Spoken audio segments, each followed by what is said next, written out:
Hello, everyone.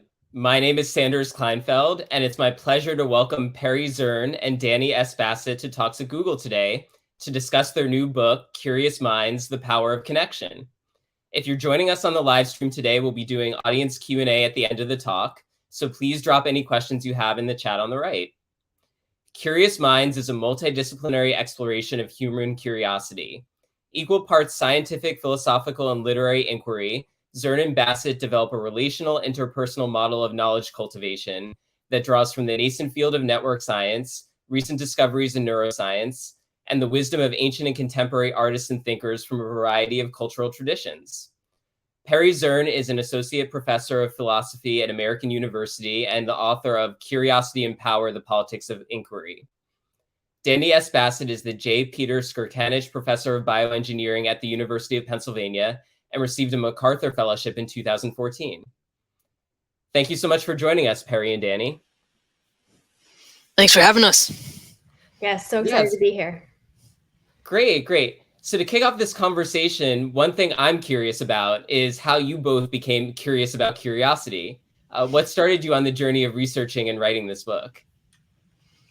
I think the story began really early, and Dani is particularly adept at telling the early moments. So yes, for sort of a little bit of the history. So Perry and I are twins, and we were homeschooled from preschool through 12th grade. And our mom, I think, instilled a very interdisciplinary sort of curiosity inside of us that I think has stuck with us throughout our adult life and into these careers that brought us together for the writing of the book. So just very briefly, in the structure of the homeschooling scenario that she created, she would ask us what we were interested in studying at the beginning of a semester or a unit. And once we gave her a topic, then she would pull in materials from history, from science, from art, from dance, from literature, all surrounding that one particular topic. So maybe the topic was mushrooms, or maybe the topic was bones, or whatever it happened to be. She would create a very interdisciplinary curriculum around that topic. And so I think for us, that illustrated very concretely how one can be curious about something and simultaneously stitch together different disciplines. And you'll see a lot of that in the way that we write the book, actually.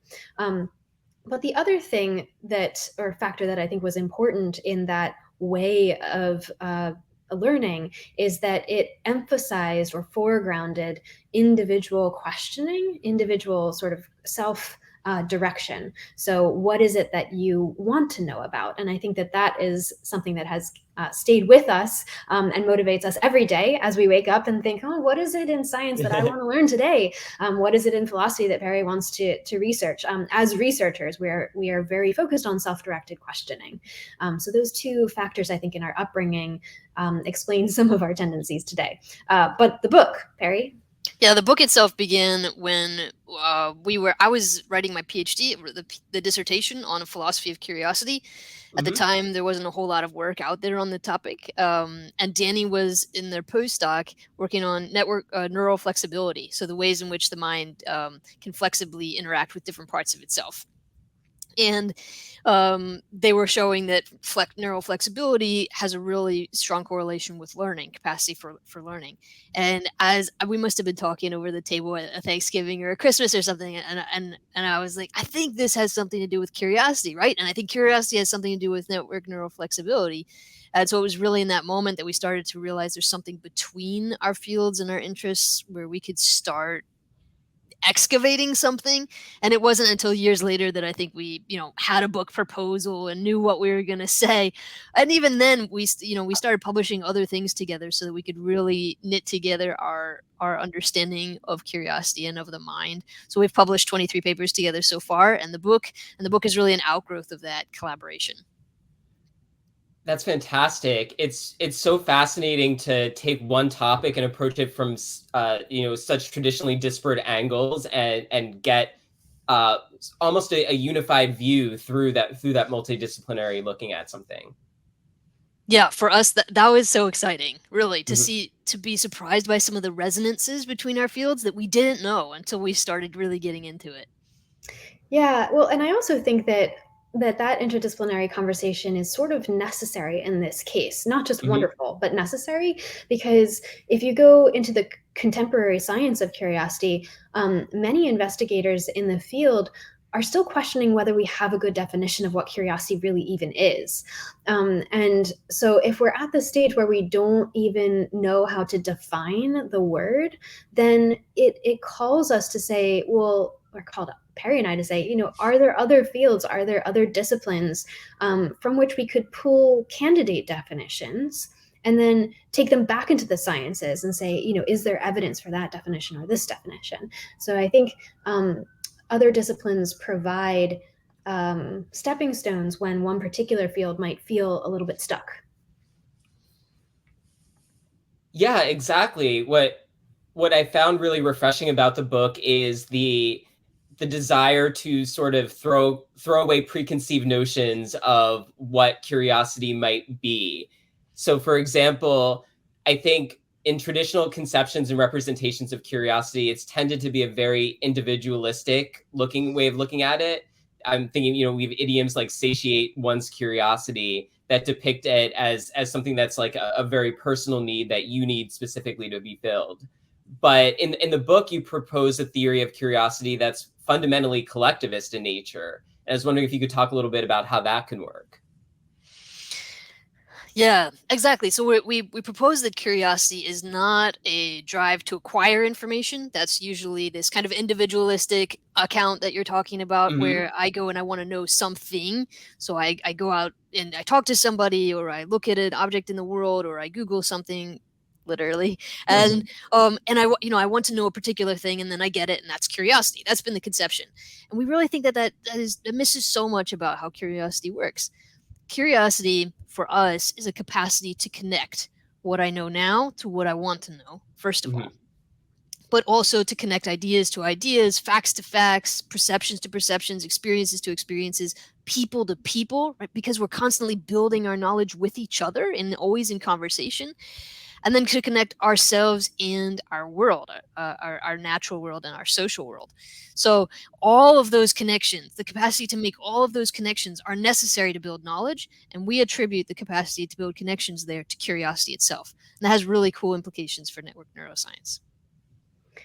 Yeah, exactly. I think that that connective nature then motivates us to ask, how would we understand how people connect things up together, and how we might connect things differently or connect people differently. And once you start asking questions about connectivity and how to understand connectivity, then as a scientist, I want a mathematical language that allows me to talk about connectivity, right? And network science is a perfect language in which to do that. So we can use network science to understand how pieces of information are being connected up, but also how people are being connected up together, and how information flows through social networks of individuals. And then, going back from not just the social world, but even back into the mind, it is asking how pieces of the brain are connected that allow the flow of information, that allow the building of these models of the world. So that network motif that comes up for us in the very sort of nature of curiosity is also reflected in the brain, the mind, and society. Yeah. What's fascinating to me is when you revision it that way, you use the phrase curiosity as edge work. It really emphasizes that curiosity is an act of construction and building, rather than the notion that we've talked about previously of just like collecting and gathering. Like you're actually in the act of creation when you're being curious, which I thought was really, really empowering and a great way to look at it. Yeah, edge work for us, that's a neologism, right? I don't think there is a word like that out there, but it was perfect, right? When we stumbled upon it, to think about curiosity as the laying down of edges. Dani, you might want to just chat about what an edge is compared to a node. Yeah, absolutely. So individual pieces of information or individual knowers might be nodes inside of the network or items in the network, right?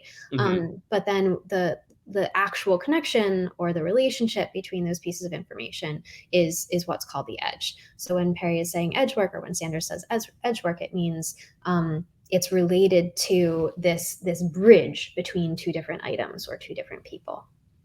So an example would be, I give the example often of a squirrel and an acorn, right? The relationship between them is not that you might see them separately, but in the same vicinity. The relationship between them is one of, consumption. The squirrel can eat an acorn, and the acorn feeds the squirrel. That's a relationship. That's a relation between these two nodes of acorn and squirrel. And curiosity is the thing that builds that. You watch a squirrel for days, and finally you see it eat an acorn. Imagine you'd never heard that it eats acorns. Now you see it happen, and you've made the connection. You've built the edge. That's what curiosity really is for us. Yeah, and I also think that it's important to dig deeply and say, what does that connectional account afford to a human? So why isn't it that we couldn't just have a collection? Why is it that we couldn't just gather pieces of information and stick them into a pot? Well, you can ask, I don't know why a pot, but whatever, let's call it a pot. So I have a clay pot with lots of pieces of information inside of it. And the question is, what do I do with it? Well, if you have a pot with lots of pieces in it, you can take the pieces out and you can admire them. Maybe in a cabinet of curiosities, you could stick them in little places and you could admire them, notice them. They can be decorations. But if you want information to be useful to you, it has to be connected. The individual pieces have to be connected to one another. So this connective account offers a function for information, or is consistent with the fact that information has a function. So I think it was John Dewey who wrote that knowledge is such a network of interconnections that any past experience will offer a point of advantage from which to get at the problems presented in a new experience. Well, the only way in which knowledge can actually go back into the past and inform our future decisions is if there's a connection between the pieces of information, between me and the past, between me and the future, between the information and the future.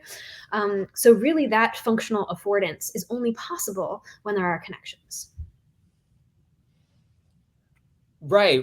It's such a richer way of looking at the act of gathering knowledge. And see, now I'm using like old school terminology, like gathering. It's such a more robust and rich way to look at the project of learning and knowledge.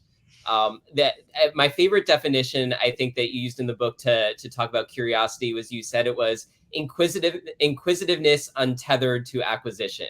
And I think that's really a lovely sentiment along those lines. Thanks. We love that one too. Mm-hmm. Yeah. So in the book, you describe 3 archetypes of the curious person: the busybody, the hunter, and the dancer. So like, you describe the busybody as somebody who sets about collecting, or again, I'm using collecting terminology, sets about, information through broadly, indiscriminately, just, trying to get information. Whereas the hunter is somebody who focuses on a specific field of inquiry with more of a singularity of purpose. And the dancer is somebody who takes creative leaps driven by the imagination.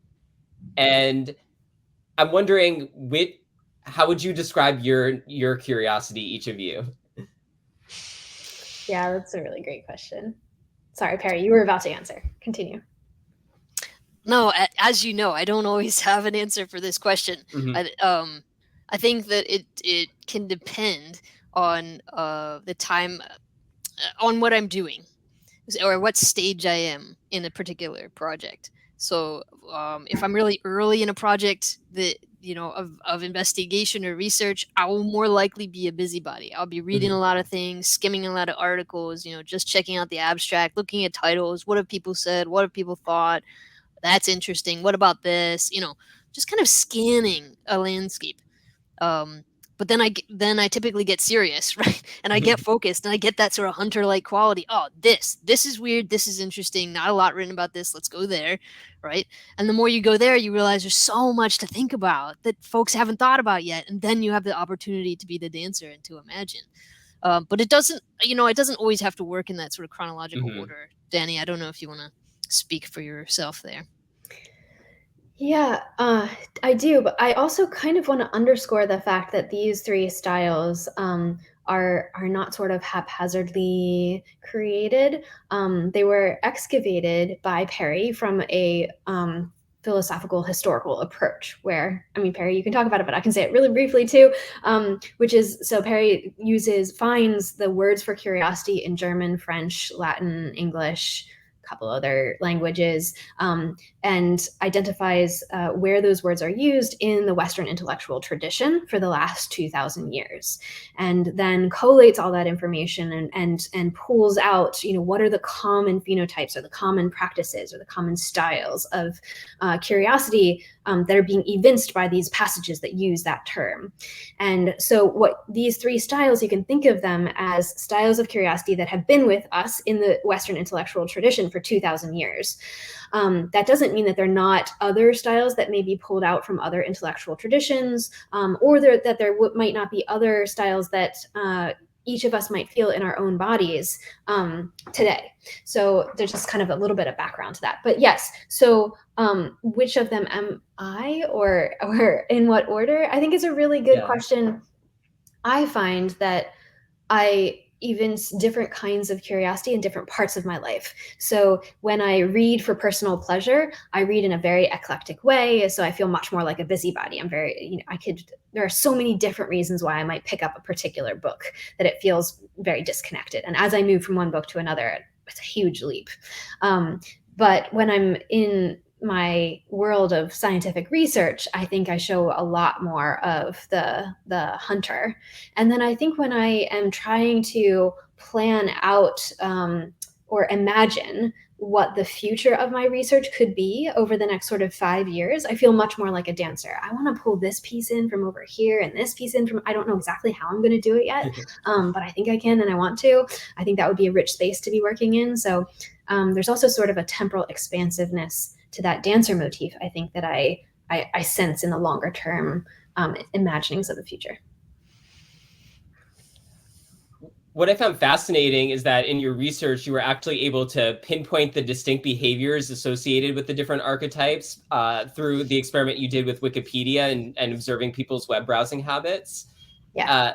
I was wondering if you could talk a bit about what our Wikipedia surfing patterns tell us about our personalities.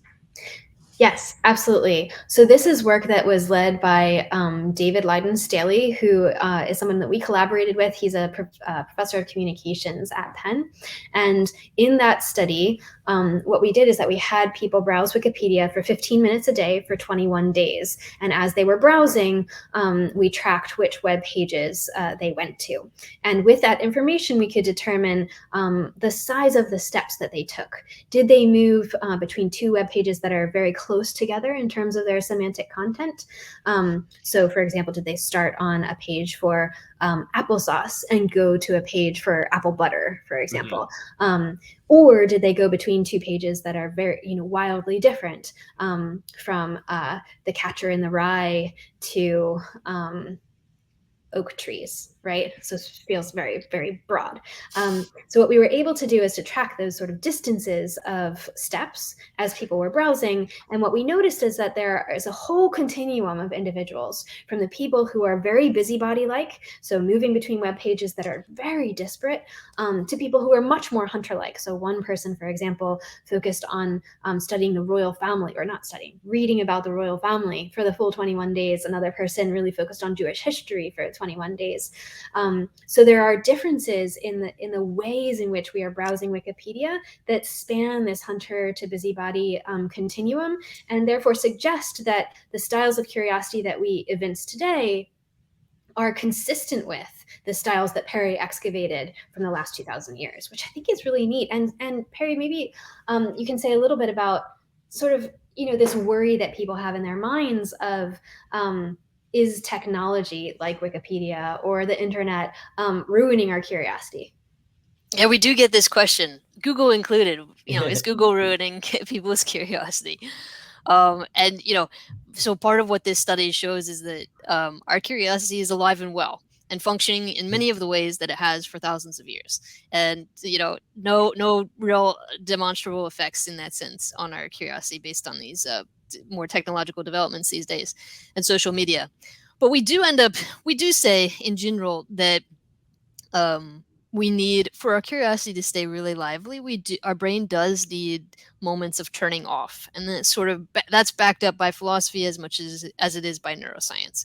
There needs to be moments of unplugging where the brain itself can start to, if it's accepted all of this information, all these pieces, it needs time to do some of this weaving, this netting of things.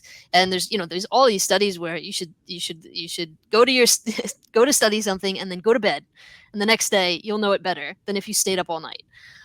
You need time to turn off and just let the brain develop the connections for you in some sense. So that's what we say about the worries about contemporary technology. That's quite comforting.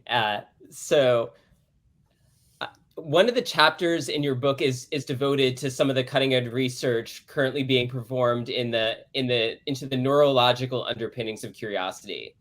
What have we learned about how curiosity manifests itself in the physical structures of the brain? You were alluding to that a little bit earlier.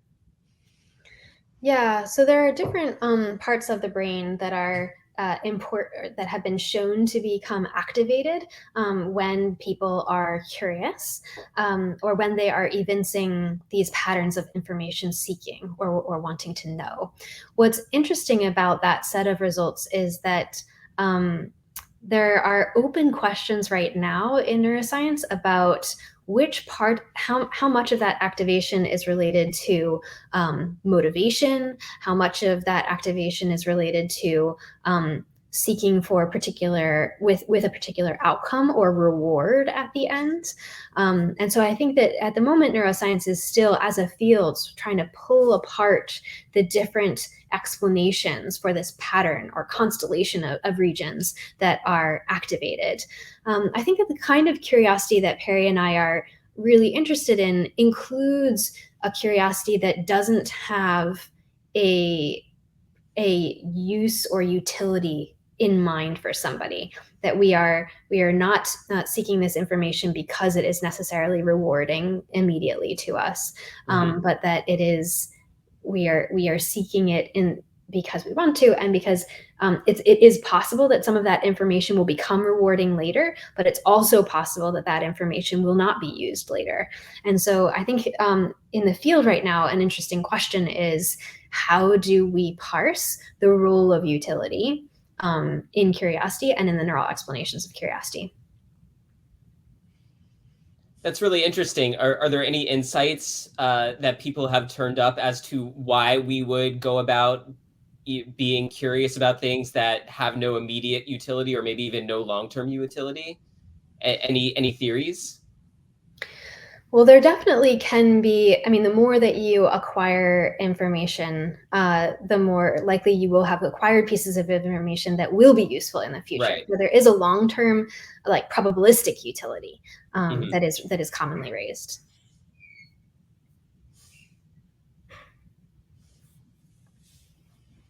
And is there any future research into the neuroscience of curiosity that you're particularly excited about? I'm curious if there are any further developments that you're hoping to see explored a bit more.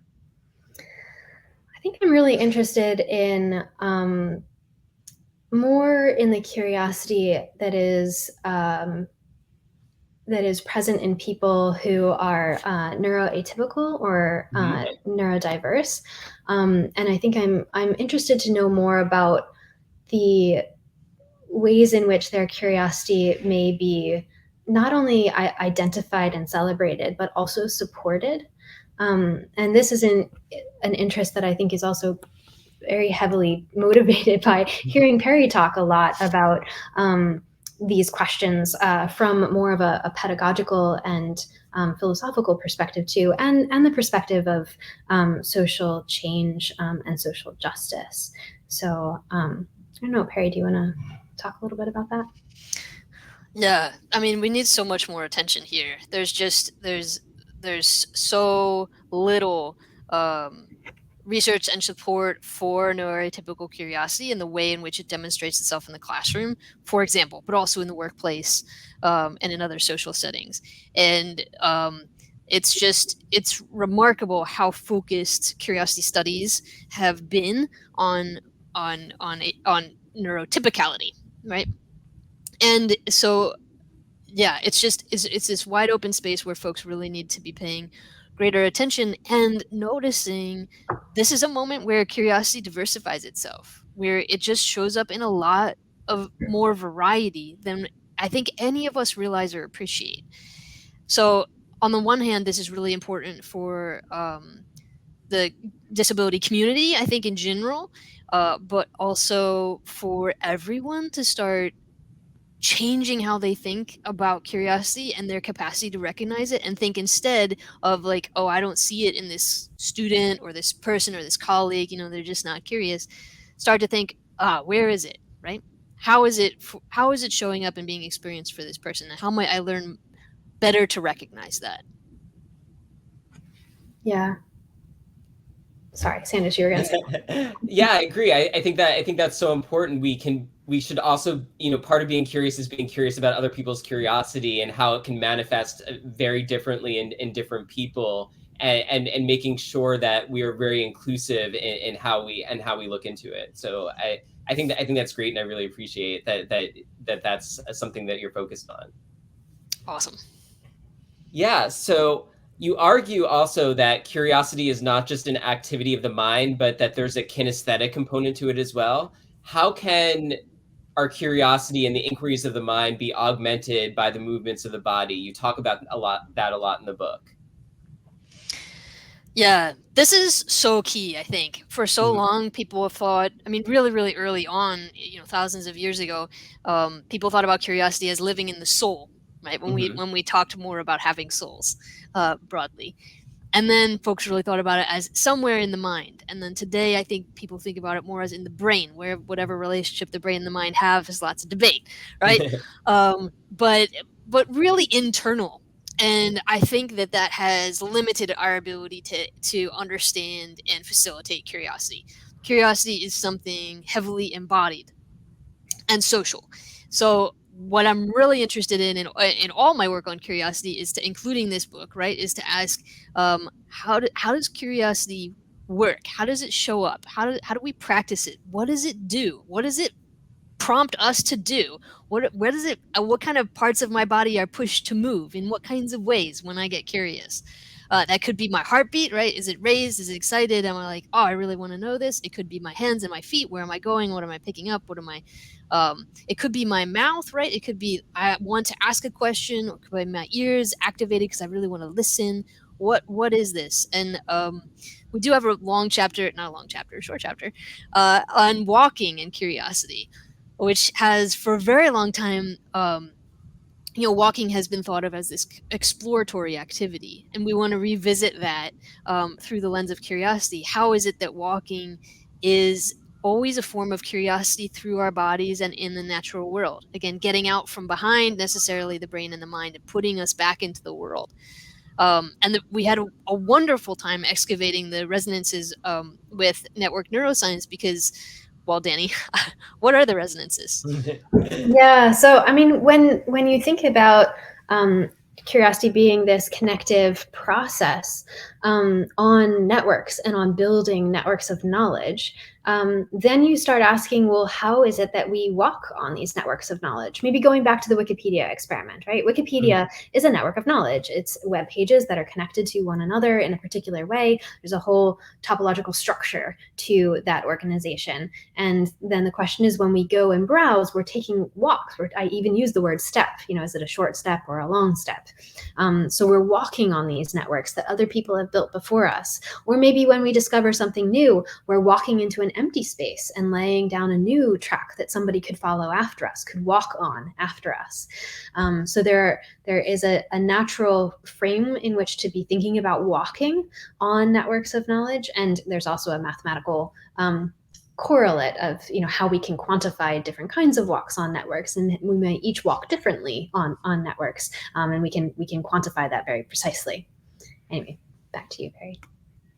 Or Sanders, yeah. Or Sanders, yeah. Yeah, I think it's really important, like when we're doing information inquiry, we're walking those conceptual paths, and then we're actually physically doing the same thing when you think about it when we're taking a walk, whether we're following a street or a sidewalk that's been put down, or cutting through the grass and making our own path. So it makes intuitive sense that when we are actually navigating the physical world in that way, that it potentially can stimulate some of those same conceptual networks in the mind. Is my guess, just as a layperson, as to how this works out so well. Yeah, I love that association of pathways that we may have inherited and we walk really easily, and then other paths that we kind of strike out on our own and try to make in a new way. And for us, that's really resonant because we understand curiosity to be highly informed by our environments, and that can be understood neurologically. The environments that inform our sort of brain structure and development, but it can also be understood socially. So all of us have inherited ways of thinking about questions, kinds of questions that are relevant and important, and how we ask about them and how we pursue them, how we demonstrate that we're interested in them, right? There's all kinds of osmosis about this for us. And it's important, that's important to recognize that our questions and our curiosities are socially inherited in many ways. And that just as our sidewalks are, or our pathways, but often we'll have to choose at some point to evaluate those paths and say, well, maybe we need some new ones, right? The way we've asked these questions, or the kind of subjects we've asked questions about, need to change in a way. Yeah, it actually makes me think. Oh, sorry, Sandra, were you about to say something? No, please go ahead. It makes me think about the way that we model our curiosity to other people, or might notice the curiosity of somebody else and then model ourselves after them. And I think about the different kinds of walks that, for example, our grandmother used to take us hiking when we were very small, so small that by the time we would get up, I don't know, it must have maybe like a quarter of a mile, we would need to take a snack halfway up. We were that little, like maybe 3 or 4, I don't know. But I remember that she would, she specifically liked paths that were very steep, and not paved, definitely not paved. They had to be dirt paths, very steep. And that's what she wanted to walk on. And I also think about some of okay, so that's physically. Then intellectual mentors. I think of some mentors that I've had in science who I think were similar. They really liked the really hard, steep path that other people hadn't gone on very much yet, and found these kind of out of the way questions and spaces that people weren't thinking about, and weren't afraid to kind of put a lot of effort in. And so I think that it's interesting to ask what kinds of walks, either physically or mentally, we've been exposed to, and how we might learn from each of them, maybe in different ways, and might choose to model ourselves after them. Yeah, I think for me, a huge takeaway of reading those sections of your book was just that, like, so much of modern life and modern work is very sedentary in nature, and is very focused on, like, the ideal way to ideate is to sit at a desk or to sit in a conference room and just ruminate, like, very, very confined in that way. And that really what curiosity can tell us is that maybe the best way to do it is actually to strike out in the world, take a nature walk, or take more intellectual leaps in that same vein. So I think that's a really profound insight that I think we may have lost a little bit in the way we live today.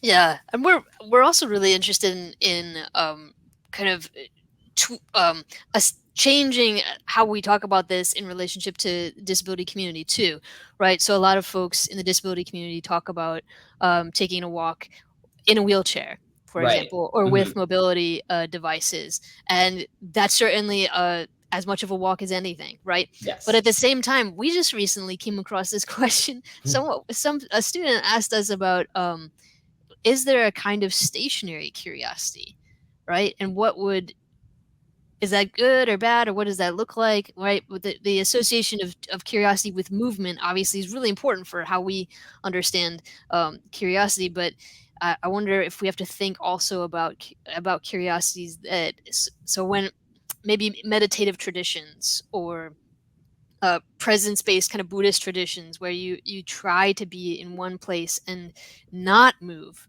but notice so much more than you would otherwise.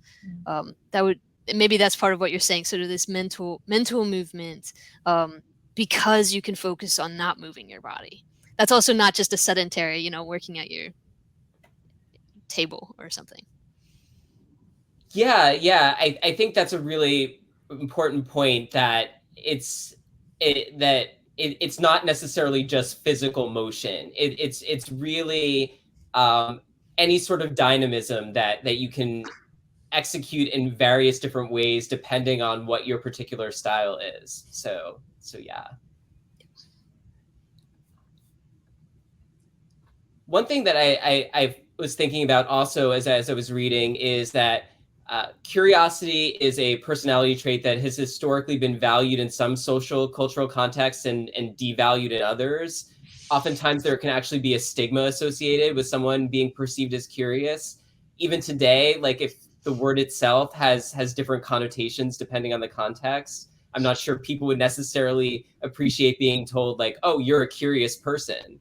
Because that could be that could be interpreted in a lot of different ways that are not flattering necessarily. And I was wondering if you had thoughts on how we can empower or support people who exhibit curiosity. Is curiosity a word we need to reclaim in some respects? Yeah, such a complicated question. I think that it's important. I think there is a large reclamation of curiosity, the term. So it shows up in a lot of mission statements for businesses and for education and tech sectors. Right, curiosity has had its own kind of renaissance. I think, despite the overlays that you're talking about of older kind of pejorative senses, I think it is being reclaimed. But I would say the other thing that's important is curiosity isn't always, for me, good. So there are ways of connecting ideas that might cause pain, trouble, violence. And there are ways of connecting people or organizing people that are troubling. So I think that it's always important for me not to hold up something as all good all the time, all the ways, right? But rather to think, how might I use this for good? How might I build the kinds of networks and the kinds of knowledge networks and social networks that provide greater liberation? Yeah, but also, I think it's also important to acknowledge that so maybe there are certain curiosities that are harmful to other individuals, but there are also kinds of curiosity that are policed and squashed and quieted, that need to not be.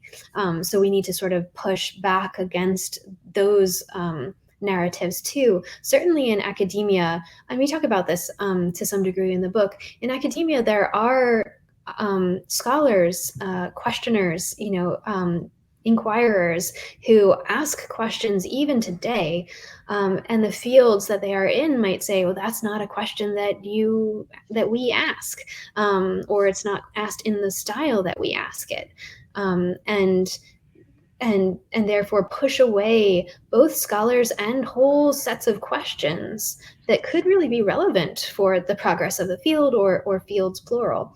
So I think that at the same time that we acknowledge that curiosity can be negative, or there are ways of questioning that are not helpful, that we also need to, when we want to say that one's not helpful, I think we need to ask ourselves, is that really true, or are we channeling some sort of knowledge structure that we've inherited that has suggested that kind of question isn't relevant, right? Harry, I don't know if you have anything to. Yeah, love that. Yeah. Okay. Endorse. Yes.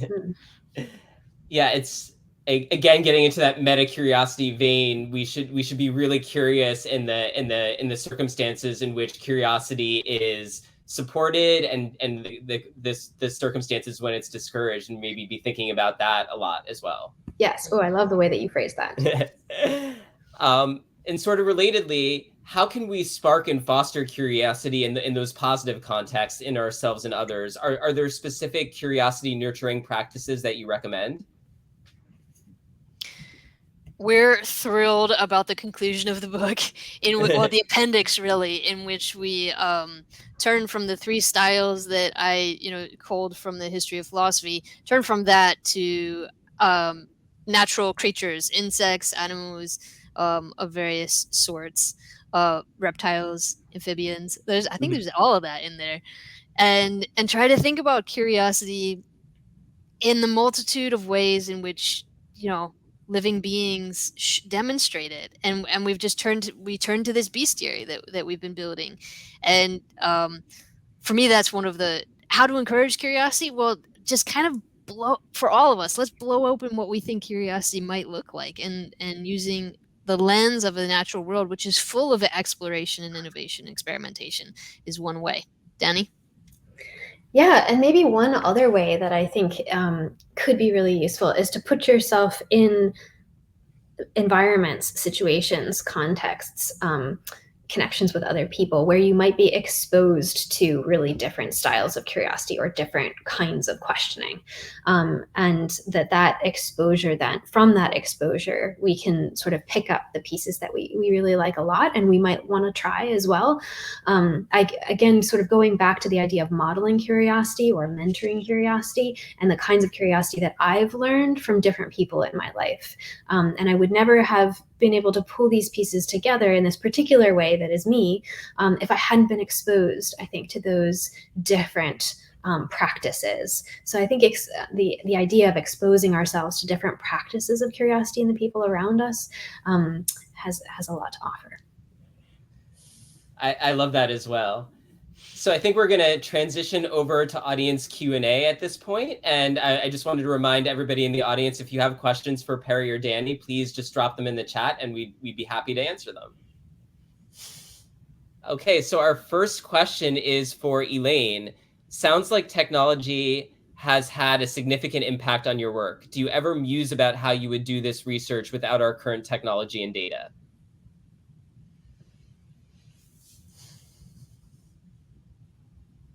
I mean, this is interesting for the two of us to answer, because I think the methods of a humanist like myself are fairly old. So one reads the books, marks them with some kind of highlighter or pencil, and collects on some scribble pad all the references to hunting and busybodying and dancing, for example. So my methods are very well dated. But Dani, I don't know about you. Yeah, it's interesting. So I wonder how we would do. Well, certainly we couldn't do any of the neuroscience without neuroimaging technology, right? That field is only possible because of the technology. What we would be doing if we didn't have that was, questions about psychology and cognitive science, and watching people's behavior, and developing laboratory tests. So we couldn't do the neuroscience part. What about the Wikipedia study? I'm really interested in trying to think about how we would do that without Wikipedia. So I have an encyclopedia. I have multiple encyclopedias, actually. But so we could have people, come to my office or come to my house and give them access to the 26 volumes and say, just browse. And then we would have to mark and tag, or ask them to tag which items they went between. Well, I think what's interesting about that, though, is that there may be a teeny bit of a confound, because I know when I read the encyclopedia, I go from like one entry to the next. I don't necessarily go back and forth between different entries or different pages. I might read it consecutively. So I wonder what impact the sequential nature of the information would have on the browsing patterns. Super interesting to think about. I'm going to have to go investigate that more. This reminds me of an example that came up just the other day. I was talking to a psychologist, and they are taking kindergarten students and kind of using sensors, putting sensors on them and audio capturing things, and just sort of letting these sensors map where the kindergartners move, where they go, and how, like, what they're attracted to, what are their affinities, both social and intellectual, et cetera, et cetera. And it reminded me of someone who worked in the 1970s without such sensors. And what he would do is he would work specifically with children with autism, he would simply watch them and sort of hand map, and his fellow teachers would again hand map. They had a map of the space, and they would just watch the students and draw where it is that they go and stay and move and who they talk to, just slow draw. And they did this for months on months on months. There's just sheafs of this. So there are ways, right, in different modes to ask really similar questions. I think maybe one key difference is going to be the time involved, though. It's much faster with technology than it is without technology. I was just going to say, like, it seems like this really streamlines things quite a bit, having those sensors or being able to track people's internet browsing versus like be watching every time they turn a page or something like that. So definitely seems like technology is, even if it's not essential, a huge benefit. Yeah. Another question. Hiba is asking, do you feel that one's upbringing and accessibility to resources in education can influence one's curiosity? Yeah, absolutely. I mean, Dani especially has been talking about the modeling of curiosity, and the ways in which the way we see it performed in those around us is going to really influence how it is that we end up practicing it.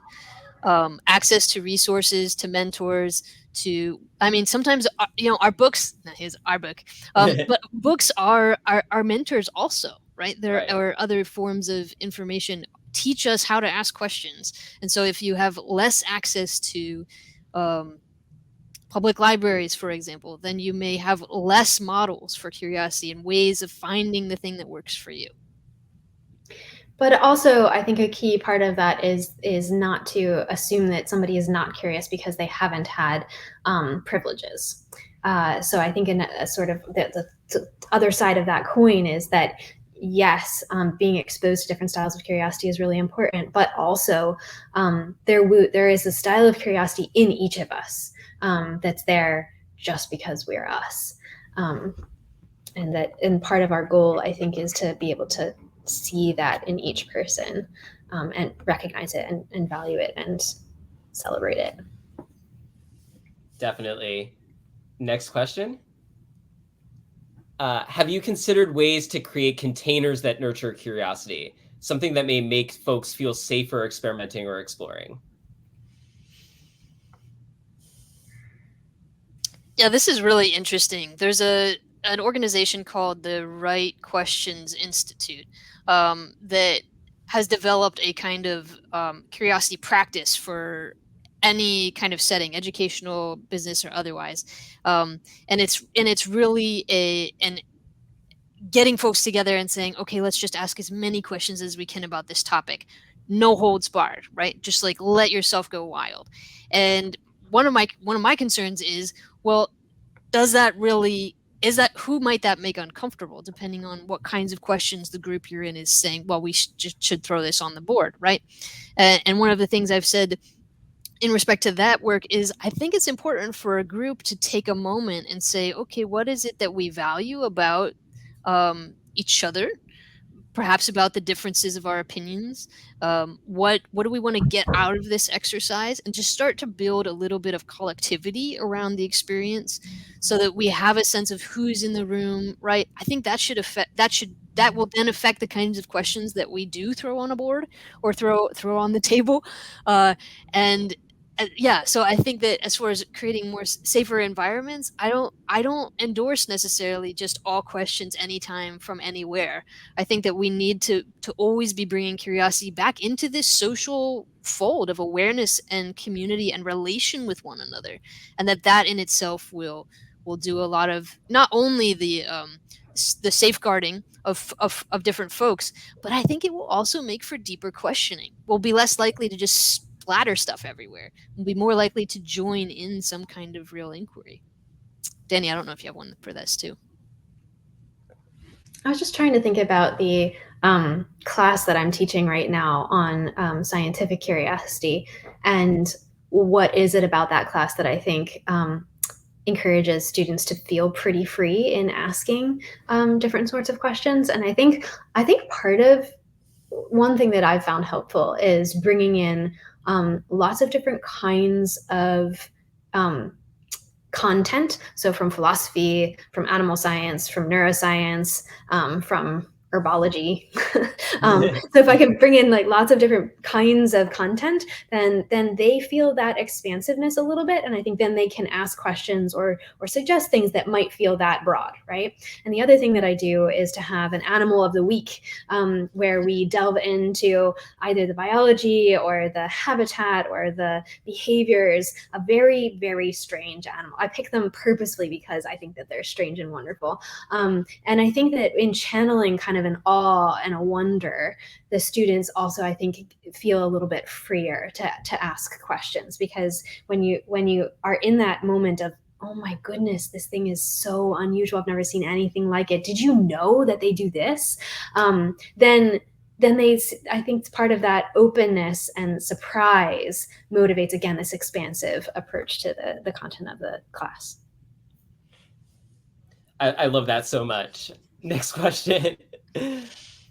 Elia is asking, any suggestions for encouraging nurturing curiosity in children? Yeah, I think it's really important not to have a really an answers oriented parenting style or teaching commitment or teaching practice, right? I think answers are important, but I think it's so much more it's so much richer for children to feel like they can sit with their questions, they can really mull them over, stew on them, stay with them, ask a question after a question after a question, rather than ask a question for an answer and then sort of feeling done. So that's one thing, to not be answers oriented. Yeah, that's I think that's one of the biggest ones for me. And then really attending to this styles of curiosity. A lot of children grow up thinking, oh, I'm not as smart as somebody else, or I'm not smart like this person or like that person. And to say, you've got your own style of curiosity, you've got the place you want to ask your questions, get proud of that. Get sort of a sense of, oh, that's my curiosity, right? That's where I'm going. That's how I like to do it. And sometimes that's about subjects that you're learning in school, or sometimes that's about your community, or it's a person that you love, a grandparent or something. You just love to hear their stories. You're really interested in their lives. Or maybe it's a plant out in the back, that grows that you like to watch. I mean, think about where the child's encourage the child themselves to think about where their curiosity attaches or sticks, and celebrate that. Yeah, I also I love both of those answers, but I wanted to go back to the first answer, which is the not having an answer-based parenting style or teaching style. And I just wanted to draw a connection between that approach and the way we wrote the book. So what you'll notice in the book is that we do raise a lot of questions, and some of those questions are and we do end up attempting to answer, and then other questions we don't, either because there isn't an answer that we know of, or because we feel like sitting with the question is really important. And you'll also notice as you're reading that there is a lot of emphasis placed on how we connect ideas by showing how we connect ideas, not necessarily by telling how we connect ideas. So it's very sort of connection forward in the style of writing, and it's very question forward in the style of writing. And so as you're reading it, you're going to feel these same practices that Perry was actually suggesting are relevant for kids. I think they're really relevant for adults too, and that practice inspires curiosity in adults. When there aren't answers, when we sit with questions where we ask, how can we connect this to that? I don't know, but let's try, right? So yeah, just to note that there's a correspondence with the style of the book. Yeah, I love that about the book. I love that it wasn't just textual, it was visual. And the visuals took the form of illustrations, but also diagrams. It really attacks things from different angles that spark different areas in the brain, which I really liked. I think we have one more question. Mohammed is asking, how can one tame their curiosity? Sometimes it seems that one can be curious about everything to the point it ends up being distracting. What's the balance between both? I love that question. It's a good question. Yeah, I don't know how I feel about taming, but but this might be where the different styles can strengthen each other. So if you're sort of so curious about everything that you can't get started on anything, you might be stuck in this hyper busybody mode. And you might need your inner hunter to say, wake up and focus you a little bit. So I think we have talked about these, and we think these styles, generally characterize different people. Some people are much more busybody-like, some people are much more hunter-like, some people are much more dancer-like. But I think if there are these multiple styles and we can practice them in a variety of ways, we can start to use them to kind of balance our curiosities if we're feeling stuck in one direction. I mean, the hunter can get stuck too, so focused on a particular question, they can't look out and beyond and say, oh, I have to look at it in an entirely different way, right? So each sort can get stuck in its own way. Dani? Yeah, and I love making specific times for each style. So what I hear a little bit in Mohammed's question is maybe an internal wrestling with well, I want to be two styles at once. I want to be busybodying and I want to be hunting, and I can't do both at the same time, which is sometimes true. I definitely feel this a lot when I'm reading, that I have a stack of books that I'm currently in the middle of, and the question is, do I do 5 pages of each in one night, or do I, stick with one for an hour? And so I think one way to come to a solution to that question, if it feels comfortable to you, is to say, I understand that I have these multiple styles inside of me. I'm going to devote half an hour to being the most busybody like I want to be right now, right? And then I'm going to devote half an hour to being as hunter-like as I want to be right now. And that maybe can give both parts of you a time and a place to engage in the world.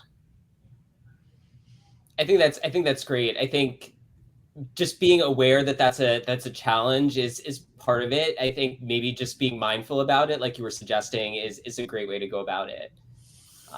I think we're just about out of time, so I wanted to say thank you again so much to Perry and Dani for joining us today and having this really insightful, enlightening conversation about curiosity. If it has sparked your curiosity, I hope you will go out and pick up their book, Curious Minds, which is now available everywhere books are sold. So thank you so much for joining us again, Perry and Dani.